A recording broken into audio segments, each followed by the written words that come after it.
Let's end this podcast. We're going to do a little bit of, I don't know if we should call it mid-season or like non-conference or player of the year, favorite, or whatever it is. But as we go from the non-conference portion of the schedule, calendar flips, to the league portion of the schedule, it's a great time to kind of reevaluate what our preseason All-American teams look like, what our Player of the Year awards kind of look like, what our Coach of the Year awards look like. So I just want to kind of reset a little bit with there. So let's start with our mid-season. I'm going to call it mid-season. Our mid-season Player of the Year. Fanta, I'm going to you first on this one. Who do you have as your mid-season Player of the Year? Ochai Agbaji from Kansas.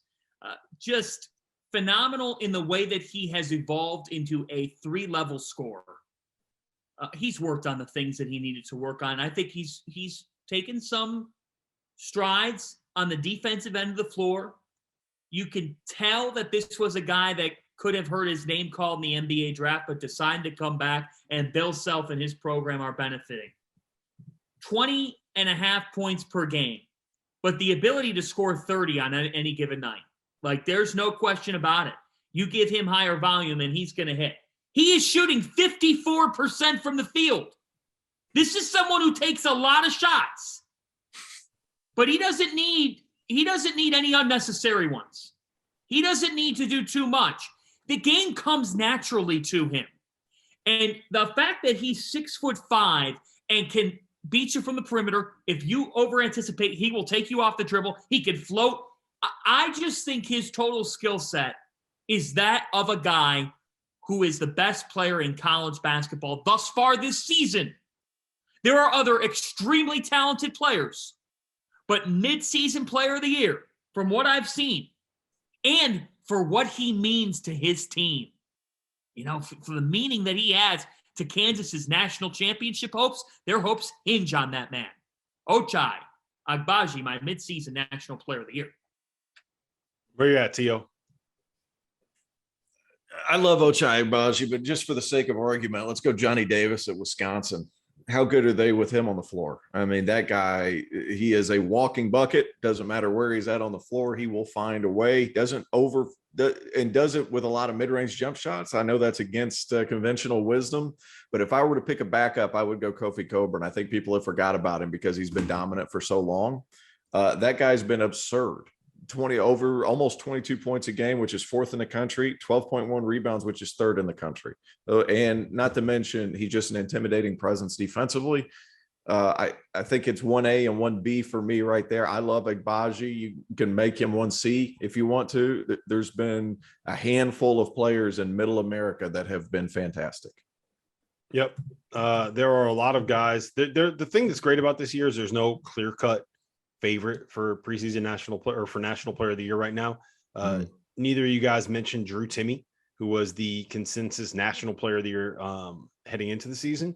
I'm not going to mention Drew Timme either. I am going with Wendell Moore. I think that he has been the best player for Duke this season. I think that his emergence as a guy, listen to the numbers that he's putting up right now. 17 points a game, 5.7 boards a game, 5 assists per game while turning the ball over less than twice per game, 1.4 steals, and shooting 41.3% from the floor.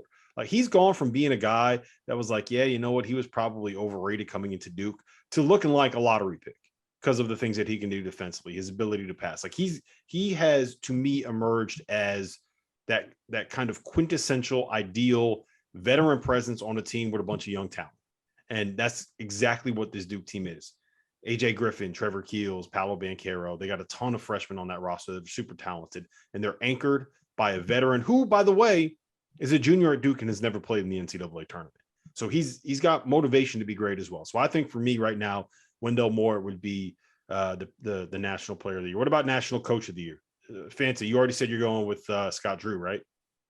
I'm going with Scott Drew. I also am giving consideration to Tommy Lloyd at Arizona. Because I just think that what he's done with that group of players has been really exceptional in year one. But if I had to use my vote on one coach, it is Scott Drew. And somebody might say, well, that's a cop-out answer. They're the number 1 team in the country. Guess what? Nobody had them in the top 4 or 5 of the country heading into this season. People didn't think that they would be number 1. Again, they have been. I'm going with Scott Drew. Look, you earned it. You earned it, Scott Drew. You had to earn it with this group, and he has thus far. Yeah, I think the answer is either Scott Drew or Tommy Lloyd. Those are the two guys that I have written down. All due respect to someone like a TJ Otzelberger, and there's a couple other guys that deserve to be kind of in that conversation a little bit. For my money, it's either Tommy Lloyd, who has basically turned Arizona from a team that was kind of an also-ran, not even considered as a Pac-12 contender, to being someone that can win a national title. He's taken a group of kids that someone else recruited and turned them into basically Gonzaga light with the way that they play. Ton of fun to watch. Bunch of pros on that roster. To me, it's one of those two. I would probably lean a little bit towards Scott Drew at this point, T.O., but to me, it's if you're not picking one of those two guys, then you're out of your mind. So puts a lot of pressure on you right now. Who you got? Scott Drew. Sleeper pick that could develop into National Coach of the Year, and I think you guys need to keep an eye on it. Steve Forbes. I love Steve. No, not Steve Forbes. The guy who, if he's able to help his team get through his conference, and it's the American Athletic Conference with all the injuries that he's been dealt with. My main man, Kelvin Sampson, like they've had 2 losses. One to Wisconsin on a neutral floor, 2-point loss. One to Alabama on a controversial last play, 1-point loss. Still a very good team. If with all the injuries they've had, if they're able to still go and win that league, he needs consideration. But as of right now, I'm going Scott Drew just because what he's doing is phenomenal. Yeah. All right. So let's get into our first team All-Americans. And look, I'll tell you what, this was tough to put together. Like your first team All-American, second team All-American. I have 12 guys.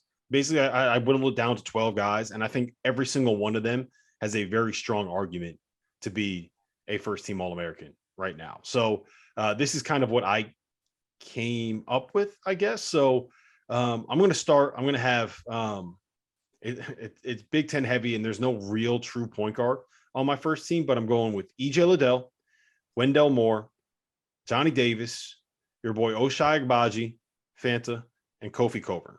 To me, that's my first team All-American. 3 guys from the Big Ten, plus my preseason or plus my player of the year and plus Fanta's player of the year. You guys got any disagreements with that group? I had Agbaji, Cockburn, Johnny Davis, Liddell, and then I threw in Benedict Mathurin, but I could throw Benedict Mathurin to the second team for Wendell Moore. So with that in mind, I don't have any disagreements with you, Mr. Dauster. I'm with you. What do you got, T.O.? I had a hard time breaking up between first and second team, but it's hard to argue with any of those picks. Obviously, other guys that let's see, who were the 5 you picked again? I'm sitting here looking at my list right now. I didn't break them up. E.J. Liddell, Wendell Moore, Johnny Davis, and Agbaji. Fanta has that as well. I went with I can't remember. I have E.J. Liddell, Wendell Moore, Johnny Davis, Agbaji, and Kofi Cockburn as my first team. Yeah. I have Oscar Tshiebwe. I think he deserves to be in that conversation. If you average 15 and 15, I think that's noteworthy. I have Big Sheeb on my second team. So my second team is the homie James Akinjo, Jaden Ivey, Benedict Mathurin, Paolo, and Oscar Tshiebwe. That's my second team. And the 2 guys that I could not find a place for that deserve to be a first or second team All-American are Jabari Smith and Drew Timme. To me, there's 12 guys that are in consideration for this right now. It's those 12. So what do you guys have second team? I'll just give you my 11. I have 11. Kofi Cockburn, Oscar Tshiebwe, Ochai Agbaji, Alondas Williams, throwing him in there because he's been really, really good. Wendell Moore, Paolo Banchero, Johnny Davis, Jaden Ivey, Benedict Mathurin, Jabari Smith, and E.J. Liddell. I think those guys all deserve consideration. My second team is a 6-member team. We have a tie for the last member, which sometimes there are ties, especially in this weird voting. That seems to be one extra member of a team, and everyone's like, why are there 6? Well, there's 6 because they don't want to break up the tie and they give it to the same. No, I'm not going to let you have a tie here. You got to make a decision. If I had to not put Drew Timme on an All-American team, I'm holding you to it. I'm putting your feet. You know what I'm doing? I'm lighting that fire, right? I'm taking your feet and I'm putting them on that fire. You got to make a decision here. All right. I dropped Drew Timme from an All-American team. You can't. Okay. You're letting me hang out in the wind. You let me take bullets out here. I thought we were teammates, Fanta. Well, he hasn't played. I mean, look, he hasn't had the season we thought he would have. Still, he had an amazing game against Texas and had a really nice start to the season. So I'm not going to penalize him. I'm going to keep him on the second team. I'm probably going to get some negative reviews for leaving Oscar Tshiebwe off of my second All-America team. But guess what? I think, and this, Oscar, you're a really good player. But I think you benefit because Kentucky's backcourt at times has been so inconsistent. So you rack up numbers as a result. Sorry, that's just what I think. My second team would be Paolo Banchero, Jabari Smith, Benedict Mathurin. Since I had to slide him to the second team, he's been an All-American. Benedict Mathurin has been he's the biggest reason why Arizona is what they are. Drew Timme gets on there. And then Colorado State's David Roddy. Yes. I like that. I love it. I don't like, hey, Drew Timme hasn't had an All-American season. Like, he's struggled he's struggled when they've played big athletes. And with Gonzaga, they're not going to have that many opportunities to show out. Like, whenever he has to play well in those big games. I don't think he's been worthy of an All-American this year. Sorry. That's why I dropped him. That's why I have him. I think I probably would put him on a third team spot, but that's why I slid him off. But you mentioned David Roddy, because I said one of the things I want you guys to have here is what we call our League Pass MVP. And I don't know, like, for people that watch the NBA, there's NBA League Pass, which is the League Pass teams. And I think it's Zach Lowe that always puts out the League Pass ratings, which are the most fun teams and players to watch that aren't going to be the teams that show up on TNT or on ESPN or on ABC. There aren't the Warriors and LeBron or Steph or any of these huge names. So I have two that I wrote down. I got David Roddy from Colorado State, and I went with Terrence Armstrong. Do you guys know who Terrence Armstrong is? Yes. Yeah. Yes, I do know who that is. Yeah, he is a point guard from Australia who is I think it's fair to say a wizard with the basketball. Plays for Cal Baptist, and just a fantastic passer, a ball screen maestro. That if you have a chance to be able to watch him play, it's ridiculous the things that he's able to do on a basketball court. So definitely have a chance to tune in and watch him if Cal Baptist plays big games. Those are two guys. I mean, David Roddy is going to be in the NCAA tournament. Colorado State's that good, but I'm really hoping that Cal Baptist found his way to get in the dance, because we need to see Terrence Armstrong against teams that are at that level. It's just too much fun not to. Go ahead, John. Go ahead, Fanta. You got your two guys or one guy? Yeah, I mean, I'll give you two guys that stand out to me that get that league pass, and I got to start with Michael DeVoe at Georgia Tech.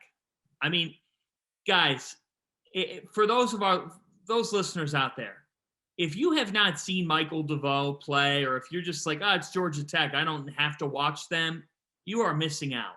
You're missing out. And you should be watching Georgia Tech because of him and Josh Pastner's face shield. But Michael DeVoe gets the League Pass award for me. He's a thrill. He is a thrill to watch. And then the second guy that could step on the floor in the Horizon League tournament and do some crazy things is the nation's second leading scorer that you probably don't know a lot about. His name is Antoine Davis. Yeah, he's good. He averages over 22 points per game. This kid has hit 49 threes on the season. 49 of his 79 field goals made are threes. Antoine Davis, baby, from Detroit Mercy. I got my eyes on the senior, 6'1" senior, giving him some love for the league pass. If you're on ESPN Plus one night and you see Detroit Mercy playing, turn them on, because Antoine Davis is going to hit some shots, and he's going to be real fun to watch while doing it. He'll take some wild ones and he'll make some wild ones. That's a good pick. Yeah. I love a guy who's willing to take some wild ones and make some wild ones, you know? Yeah. I love the no, yes shot. I tweeted on Saturday, like, Bryce Aiken keeps taking these types of shots, and he keeps finding ways to make some of the wild ones. We love that in college basketball. It's where those shots live. It's where Ron Hunter's son can hit that type of shot in the NCAA tournament. Which, by the way, might be the most underrated shot in NCAA tournament history, the one that RJ Hunter hit. That was unbelievable. You have the son hitting a game winner while his father, who is on a scooter because he tore his Achilles celebrating another win, right, falls off the scooter. So on good. national television. That is I can't believe that people don't rank that. To me, that's like a top 5 NCAA tournament moment of all time. We got like Jalen Suggs shot. We got Chris Jenkins shot. And to me, like that RJ Hunter shot is right up there. Am I crazy? No, that was a good shot. It's pretty cool for him to do in front of his dad too. Yeah, it's so good. Man. Top That's 5 is that's quite the Great. It never in the second round. I'll go watch it right now, and it never doesn't make me laugh. Mostly just because, like, you know how ridiculous Ron Hunter is. Yeah. Well, if you're putting that in there, then you got to put Jesperson on the half shot. heat. Jesperson's half court heat for Northern Iowa. Of course, that's great. It's a half court shot, but like we're never going to see anything like that again. You're never going to see a son hit a game-winning shot for his father, the team that his father coached, while his father is on a scooter, and while he's celebrating, it sends him flying on his back like a beetle that's stuck on his back and he can't get up. It's so. What about the Bryce? Was the Bryce Drew shot? Was his dad the coach? Yeah, Alpo. yeah. Yeah, That one's pretty cool too. That one's up there. Yeah. There's a reason why when you see all of the commercials, that's always there. And I cannot believe for the life of me why RJ Hunter's shot is not there as well. We need to make this happen. Yeah. That was awesome. Yeah, I got stuff back there in the back of my head. It's like a lazy Susan. Every now and then, like it'll roll and I'll hit something. Let me go league pass, and I'm going to be selfish. Guy plays for Furman. I get to watch him a lot because I call a lot of their games. Jalen Slauson is a problem. Like they've got 3 guys on that Furman team that are really good. Alex Hunter's 4th in the country in 3-pointers made at over 50. Mike Bothwell's a big time scorer, had 30 at Louisville in an upset win, but Jalen Slauson's what makes that whole team go. He is a big time athlete. He is a potential NBA basketball player. He is tough to watch. And my other guy is Tommy Kuzi, St. Mary's, who gets where he wants to. Big body, strong, great passer, a lot of fun to watch. Dribbles that ball really high, so you don't really know if he's in control or not, but he always seems to be at the end of the possession. So those are my 2.